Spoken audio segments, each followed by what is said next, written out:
ஏழை எளிய சாமானிய மக்களுக்காகவும் எதிரிகள் துரோகிகளை வேறறுக்கவும் புதிய கட்சி தொடங்குவதாக அறிவித்த புரட்சித்தாய் சின்னம்மா அவர்கள் இன்று புதிய கட்சியின் பெயரை அறிவித்திருக்கிறார்கள். அனைத்திந்திய புரட்சி தலைவர் மக்கள் முன்னேற்ற கழகம் என்ற புதிய கட்சியின் பெயரை அறிமுகப்படுத்தி இருக்கிறார்கள். நேரலையாக நாம் பார்த்தோம். தொடர்ந்து கட்சியின் சின்னத்தையும் அறிமுகப்படுத்தினார் புரட்சித்தாய் சின்னம்மா அவர்கள். இத்தொடர்பான கருத்துக்களை பகிர்ந்து கொள்வதற்காக தொலைபேசி வாயிலாக இணைகிறார் அரசியல் விமர்சகர் திரு ஜெகதீஸ்வரன் அவர்கள். வணக்கம் சார். வணக்கம் சார். இப்ப புரட்சித்தாய் அவர்கள் புதிய கட்சியின் பெயரையும் சின்னத்தையும் அறிமுகப்படுத்தி இருக்கிறார்கள். இதை பற்றி உங்களுடைய கருத்து என்ன? நிச்சயமாங்க. இது நான் முன்னாடியே நம்ம இது குறித்து நிறைய பேசணும். இது ஒரு காலத்தின் தேவை. அவங்க பிப்ரவரி 24 ஜெயலலிதா அவர்களின் பிறந்த நாள் என்று இந்த கொடியை அறிமுகப்படுத்தினார். அப்பொழுதே தெரியும் இது அடுத்தபடியாக இது கட்சியின் பெயர் அறிவிக்கப்பட்டு இது தேர்தலில் போட்டியிடுவதற்கான வேலைகளை பார்க்கிறார். அவங்க ரொம்ப பொறுமையா இருந்தாங்க. அவங்களுடைய ஒற்றை நோக்கம் என்பது மறுபடியும் அனைத்து இந்திய அண்ணா திராவிட முன்னேற்ற கழகத்தை ஆட்சி கட்டில் அமர்த்துவது அப்படிங்கிறதுதான். ஒற்றுமையாக அனைவரும் இருக்க வேண்டும்ங்கிறத எவ்வளவு பாடுபட்டாங்க. அவங்க போன தேர்தலில் இதற்காக ஒதுங்கி இருந்தார்கள். அதற்கு பிறகு கட்சியை ஒன்றிணைக்க வேண்டும் அப்படிங்கிறதுக்கு திமுக வீழ்த்த வேண்டும் என்றால் நம்ம கட்சியை ஒன்றிணைக்க வேண்டும்ங்கிறது கடுமையான முயற்சிகளை மேற்கொண்டார். ஆன்மீக பயணங்களை மேற்கொண்டார், அரசியல் பயணங்களை மேற்கொண்டார். எல்லா பயணங்களையும் மேற்கொண்ட பிறகும் நீங்க இதை புரிந்து கொள்ளக்கூடிய அனைத்து தரப்பும் புரிந்து கொள்ள மறுக்கிறது. இன்னும் சொல்லப்போனா ஒருத்தர் புரிந்து கொள்ள மறுக்கிறார். கட்சி அழிந்தாலும் பரவாயில்லை, கட்சி தோற்றாலும் பரவாயில்லை, கட்சி வேறு ஒருவரால் கபலீகரம் செய்யப்பட்டாலும் பரவாயில்லை, தன்னுடைய பதவி முக்கியம் என்ன அவர் தொடர்ச்சியாக தன்னுடைய நாற்காலியை கெட்டியாக பிடித்துக் கொண்டிருக்கின்றார்.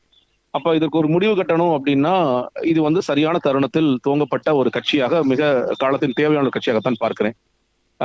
ஏன்னா இப்போ இன்னைக்கு இருக்கிற நிலைமையில அதிமுக, அதாவது எடப்பாடி பழனிசாமி அவர்கள் சொல்கிற அதிமுக என்பது இன்று வெல்லுமான்னு கேட்டா இல்ல, வெல்வதற்கான வாய்ப்புகளே இல்லை. நீங்க அதனாலதான் ஒற்றுமை வேண்டும், ஒன்றிணையும் சொல்லி நினைச்சாங்க. இப்போ அவருக்கு குறிப்பாக இன்னும் சொல்ல போனா ஒரு பரந்துபட்ட கட்சியை, எல்லோருக்குமான கட்சியை கிட்டத்தட்ட ரொம்ப சுருக்கிட்டார் அப்படிங்கறதா ஒரு பார்வை இருக்கின்றது. எல்லா சமூக மக்களுக்கும் அங்கு எல்லோருக்குமான வாய்ப்புகள் அங்கு இருக்கிறதுனா வாய்ப்புகள் இல்லை. இது யார் இன்னைக்கு அந்த முக்கியமான பொறுப்புகளில் பதவிகளில் இருக்கிறார்கள் என்று பார்க்கின்றோம். அப்படிப்பட்ட நேரத்தில் இந்த தென் மாவட்டத்தில் இந்த துவங்கப்பட்டு இன்று தமிழ்நாடு முழுக்க இந்த கட்சி போவதற்கான அத்தனை வாய்ப்புகளும் இருக்கின்றது. இவங்களுக்கு ஏற்கனவே அனுபவம். இன்னைக்கு ஜெயலலிதா அவர்கள் முதலமைச்சராக இருக்கும் போதெல்லாம் தொடர்ச்சியாக அவர்களுடன் இருந்து அது களப்பணியாக இருக்கலாம், அல்லது அரசியல் பயணமாக இருக்கலாம், அல்லது தேர்தல் சுற்றுப்பயணமாக இருக்கலாம், எல்லாவற்றையும் வடிவமைத்து கூட்டணி கட்சிகளுடன் எல்லா விஷயங்களையும் பேசி சுமூகம் முடித்து ஆட்சியிலும் ஒவ்வொரு துறை ரீதியாக என்னென்ன மாற்றங்களை செய்ய வேண்டும், என்னென்ன செய்யணும் என்று அவ்வளவு அனுபவத்தோட ஒருத்தர் எடுத்துட்டு வரார். அப்ப அந்த அனுபவங்கள் இன்னும் சொல்ல போனா இந்த ஆட்சியில நடக்கின்ற தவறுகள் எல்லாத்தையும் சுட்டிக்காட்டி பேசக்கூடிய அளவிற்கு அதற்கு நிறைய கோப்புகள் எல்லாம் வைத்துக்கொண்டு ஒரு காத்திருக்கிறார்.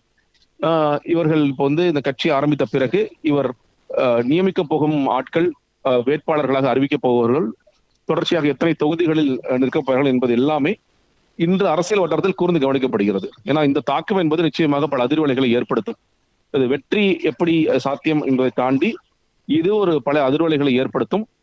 அடுத்ததாக இந்த துரோகம் செய்தவர்களுக்கு இன்னும் மேலும் மேலும் சம்மட்டி அடி கிடைத்து கொண்டே இருக்கும் அப்படிங்கிறத பார்க்கிறேன். ரொம்ப சரியான பெயர் வச்சிருக்காங்க. இன்னைக்கு ஏற்கனவே கொடியில பார்த்தோம், அண்ணா அவர்களுடைய படம், எம்ஜிஆர் அவர்களின் படம், ஜெயலலிதா அவர்களின் படம்.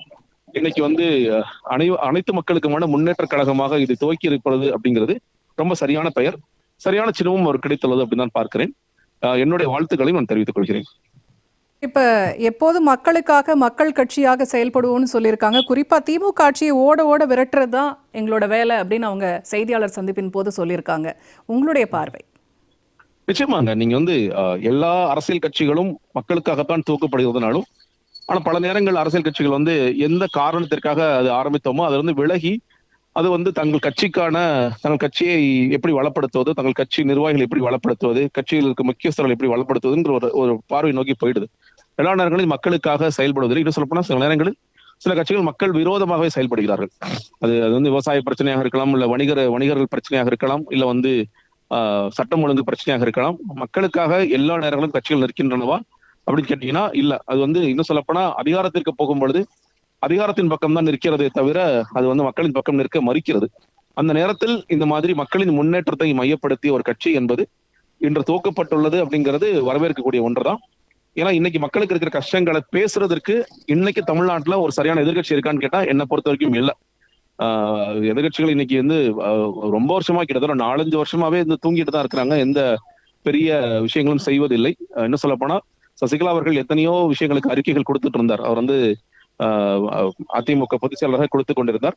அந்த அளவுக்கு கூட வலுவாக இந்த எதிர்கட்சிகளாக சொல்லிக் கொள்பவர்களாம் நின்றார்களா, அல்ல புதிய கட்சியை துவங்கி நின்றார்களா என்றால் இல்லை. அவங்க எல்லாம் வந்து இந்த இஷ்யூஸ்க்கெல்லாம் பேசவே இல்லைன்னு நமக்கு நிறைய நேரங்கள் வருத்தம் இருக்கும். நம்ம ஜெயா பிளஸ்ல விவாதங்களில் நம்ம பேசிய அந்த பேச்சு கூட எதிர்கட்சிகள் இன்று செய்யாமல் தான் இருந்தார்கள். அந்த நேரத்தில் மக்களின் முன்னேற்றத்தை மையப்படுத்தி, அதே நேரத்தில் மற்ற கட்சிகளின் விஷயங்களை அம்பலப்படுத்தி இது துவக்கி இருப்பதுங்கிறது நிச்சயமா வரவேற்கும் என்றுதான் பார்க்கிறேன். இணைப்பில் வந்து உங்களுடைய கருத்துக்களை பகிர்ந்து கொண்டமைக்கு மிக்க நன்றி சார். நன்றி.